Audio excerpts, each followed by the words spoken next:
Presiden Prabowo kembali mengisyaratkan bakal melakukan reshuffle kabinet. Menariknya, Presiden menyinggung reshuffle bukan dikaitkan dengan soal kinerja, bukan soal politik, tapi soal kenakalan menteri. Katanya kalau sudah diingatkan 3 kali tapi masih nakal, ya reshuffle. Saya Hersman Arif, apa kabar? Assalamualaikum warahmatullahi wabarakatuh. Diksi nakal ini menarik karena biasanya reshuffle itu kan dikaitkan dengan soal kinerja atau soal politik. Saya kira dua itu saja indikatornya ya. Tapi kali ini Presiden Prabowo memakai bahasa kalau nakal itu apa ya, kaitannya dengan moral ya, standar moral ya. Nakal ini kan bukan sekedar tidak becus, tapi ini bandel, melanggar disiplin, bahkan juga itu bisa berarti tidak loyal. Mengapa muncul kriteria baru nakal dan apakah beberapa menteri yang sebelumnya sudah direshuffle oleh Prabowo seperti Menteri Keuangan Sri Mulyani, Menteri Koperasi Budi Aristiadi, Menpora Dito Aryo Tejo, dan Menteri Pekerja Migran Abdul Qadir Karding masuk dalam kriteria itu nakal, gitu ya. Dan kalau nakal itu apa sih kriterianya? Nakal, kenakalan remaja beda dengan kenakalan para orang tua, apalagi kenakalan para menteri. Apakah itu kemudian ada kaitannya dengan dalam pengertian itu yang berkaitan dengan masalah korupsi dan sebagainya? Nah, saya kira itu yang sangat menarik untuk kita perbincangkan. Anak buah saya hebat-hebat ya, tapi kalau ada yang nakal, saya peringatkan 1, 2 kali, 3 kali, kalau masih nakal, reshuffle. Karena yang harus dikasihani itu rakyat. Itu Presiden Prabowo Subianto menyampaikan dalam wisuda Universitas Kebangsaan Republik Indonesia di Bandung 18 Oktober 2025. Boleh tanya menteri-menteri dan anak buah saya, kadang-kadang mereka minta, kami punya anggaran ini Pak, berapa kau butuh? Saya butuh 5T, saya kasih 10. Bayangkan kapan ada presiden kayak begitu itu. Karena anak buah saya hebat-hebat. Ya. Kalau ada 1-2 nakal, saya peringati, ya kan? 1 kali peringatan, masih nakal, masih nggak mau dengar, 2 kali peringatan, 3 kali apa boleh buat? Reshuffle, harus diganti. Karena demi negara, bangsa dan rakyat tidak boleh ada rasa kasihan. Yang kasihan rakyat Indonesia.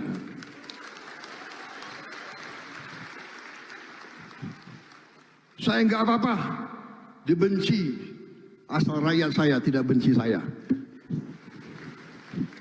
Kalau saya dibenci oleh maling-maling, koruptor, manipulator, penipu-penipu yang serakah, nggak apa-apa, nggak ada urusan. Saya dikasih peringatan, Pak, hati-hati loh Pak, mereka uangnya banyak, mereka bisa bayar demo, nggak ada urusan. Yang penting rakyat Indonesia mendukung saya tidak ragu-ragu. Saya tidak ragu-ragu, saya akan hadapi koruptor-koruptor dan maling-maling, saya hadapi bersama saudara-saudara. Saya yakin rakyat Indonesia di belakang saya. Saya percaya itu. Coba tadi, cerna lagi kalimat tadi atau coba dengar lagi ya. Sudah diingatkan 3 kali tapi masih nakal. Ya kita reshuffle. Kalimat yang sederhana tapi maknanya dalam dan tentu saja multitafsir. Artinya ini kan berarti Pak Prabowo sudah memperingatkan lebih dari sekali dong. Sudah ada para menteri yang ditegur dong kan. Dan ini juga sekaligus bahwa ini Pak Prabowo akan kembali melakukan reshuffle dan menata kabinetnya sendiri. Tapi kalau yang ini kan if ya, kalau sudah diingatkan berkali-kali sampai 3 kali gitu ya. Jadi kalau ternyata kemudian itu sudah diingatkan masih tetap ya di reshuffle. Tapi kalau seorang presiden mengingatkan seorang menteri sampai lebih dari 1 kali, menurut saya sih nggak perlu sampai 3 kali ya. Kalau udah sampai 3 kali, menurut saya kebangetan. Dan itu betul-betul nakal ya, dalam pengertian bukan nakalnya anak-anak. Sejumlah lembaga survei itu merilis data, itu publik, setuju lah kalau Prabowo melakukan penyegaran kabinet. Karena alasannya banyak menteri yang dianggap belum bekerja maksimal dan masih sibuk dengan pencitraan. Tapi kalau kriteria nakal tuh nggak ditemukan ya. Nah, kalau menyikapi dari misalnya persepsi publik, ya itu bukan hanya soal politik, reshuffle itu, tapi juga jawaban terhadap persepsi publik. Tapi nakal, nah ini yang sampai tadi saya mikir apa yang dimaksud nakal itu ya. Apakah ini sinyal bahwa Presiden Prabowo sudah mulai kesal karena ada yang bandel, ada yang nakal gitu? Karena kan dalam pengertian politik menurut saya kita bisa masukkan Pak Prabowo ini ya dikenal sabar gitu. Walaupun ada yang menyebutnya sih nggak sabar, ada yang nyebutnya ragu, lamban, bahkan ada yang nyebutnya takut, penakut gitu ya. Karena selalu memberi ruang kepada para menteri-menterinya dan sekarang ini mulai bicara keras gitu. Nah ini tentu menarik ya. Karena ya seperti tadi, artinya ini ada yang sudah diingatkan lebih dari satu kali, sampai 2 kali, tapi tetap tidak patuh. Dan ini berarti dia jalan sendiri gitu. Pak Prabowo ini seorang mantan tokoh militer ya, gitu perwira tinggi militer. Ini kalau di militer nggak ada sampai peringatan 3 kali itu ya. Ini biasanya sudah masuk drop zone atau sudah masuk zona gampar gitu ya. Kalau ada anak buah yang sudah diingatkan sekali diulangi lagi langsung gampar aja ya gitu ya. Dan dalam politik itu kalau kata nakal itu bisa bermakna luas. Bisa karena tidak disiplin, karena punya agenda pribadi, atau bahkan karena tidak sejalan dengan visi presiden. Ini kalau saya mengutip pengamat politik dari UGM, Wawan Masudi, istilah nakal itu bahasa politik halus untuk menyebut menteri yang sulit diatur. Dan kalau tadi disebutkan sampai 1 kali, 2 kali, 3 kali, berarti ini bukan pertama kali. Ini tentu saja bisa kita tafsirkan sebagai sinyal bahwa Pak Prabowo itu akan melakukan reshuffle lagi. Artinya sudah ada peringatan yang diberikan dan sekarang tinggal ngambil tindakan. Dan ini beberapa sumber di lingkar istana memang menyatakan bahwa Presiden Prabowo itu sudah mengantongi daftar. Ini kalau ini yang saya dapat daftarnya pendek gitu ya, menteri yang akan dievaluasi gitu.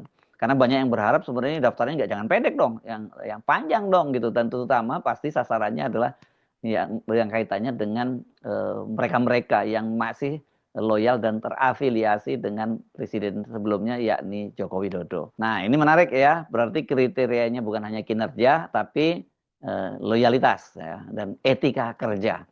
Nah, pertanyaannya siapa sebenarnya menteri yang dimaksud dan apakah maksud Prabowo dengan istilah nakal itu? Mari kita bedah ya. Sekali lagi ini bukan ucapan yang spontan. Kalau sudah 1 kali, 2 kali, 3 kali, itu berarti si menteri ini sudah bermasalah, sudah masuk dalam daftar listnya presiden yang untuk direshuffle. Nah, pertanyaan ini siapa saja mereka? ini entah kenapa ya, kalau saya amati di media sosial, kok selalu yang disebut dalam daftar teratas itu adalah nama Bahlil Lahadalia. Ini Menteri SDM yang sekarang jadi Ketua Umum Partai Golkar. Coba deh, Anda perhatiin komentar-komentarnya. Selalu seperti itu yang muncul. Saya kemudian mencoba cari tahu mengapa persepsi itu sangat lekat pada Bahlil Lahadalia.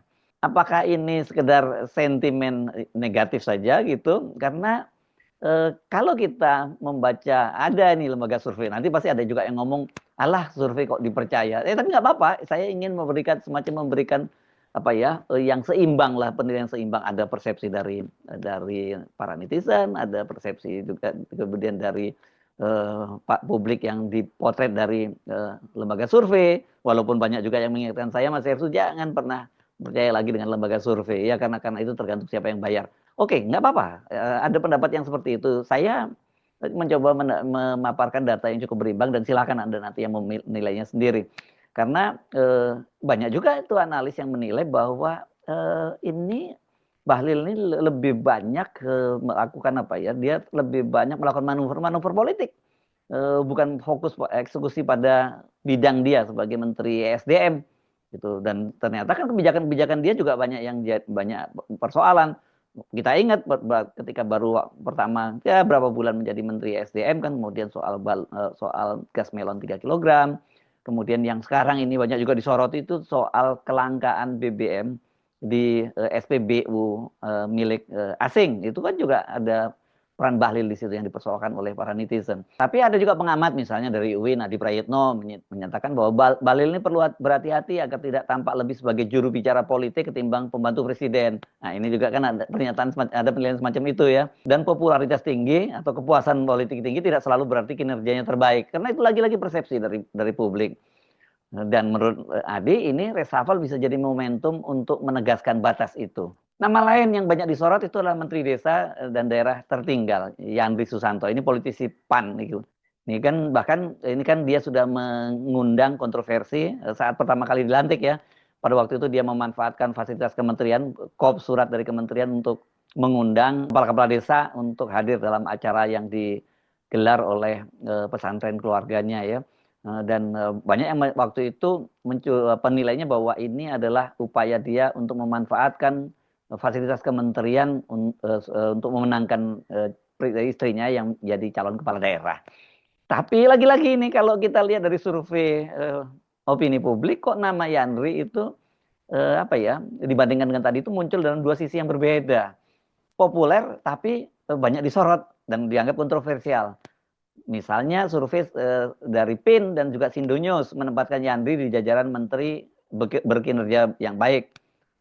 Tapi di lapangan sejumlah kepala desa di Jawa Tengah dan NTT melaporkan keluhan soal penyaluran dana yang lambat dan komunikasi yang tidak efektif. Pakar politik dari BRIN, Siti Zuhro, Mbak Wiwi menyatakan program desa belum memperlihatkan arah baru yang signifikan di era Prabowo. Jadi di antara data survei yang positif dan keluhan di lapangan ini ya ada ruang evaluasi yang perlu diperhatikan oleh Presiden. Nama lain yang sekarang ini paling banyak disorot justru menurut saya adalah Kepala Badan Gizi Nasional. Menurut saya tapi dia tidak masuk kriteria yang nakal. Ini justru orang yang nurut ini kelihatannya. Orang kampus yang nurut dan ini orang yang sangat dipercaya oleh Pak Prabowo. Tetapi karena kompetensinya banyak yang menilai dia layak untuk direshuffle. Program makan bergizi gratis yang menjadi andalan pemerintahan Prabowo justru sekarang ini menimbulkan banyak persoalan. Ribuan anak di beberapa daerah dilaporkan keracunan, anak-anak sekolah yang makan jatah bergizi gratis. Dan ini bukan sekedar kesalahan teknis, tapi menunjukkan lemahnya kontrol dan implementasi kebijakan. Jadi masalahnya bukan di ide besarnya Pak Prabowo yang banyak orang mendukungnya gitu, tapi di level eksekusi. Negara ingin cepat tapi sistem kontrolnya belum siap. Nah, kalau ini memang dari survei juga cukup linier ya. Tapi yang membuat surveinya ini lembaga Indobarometer ya. Ini Indobarometer perlu dicatat adalah milik Kodari yang sekarang jadi kepala staf presidenan. Dan ingat ya pada waktu yang lalu Kodari itu justru yang memunculkan data yang cukup mengejutkan bahwa tapi dia mengutip data dari Kementerian Kesehatan. Pada waktu itu saya lupa jumlah persisnya, tapi dia menyatakan bahwa dari ribuan dapur-dapur milik program makan bersih yang gratis atau SPPG disebutnya itu hanya beberapa saja yang sudah mengantongi sertifikat dari Kementerian Kesehatan gitu ya, dari sisi higienisnya dan sebagainya gitu ya. Nah ini memang ambivalen ya kalau kita melihat program makan bergizi gratis ini, programnya banyak disukai tapi pelaksananya diragukan.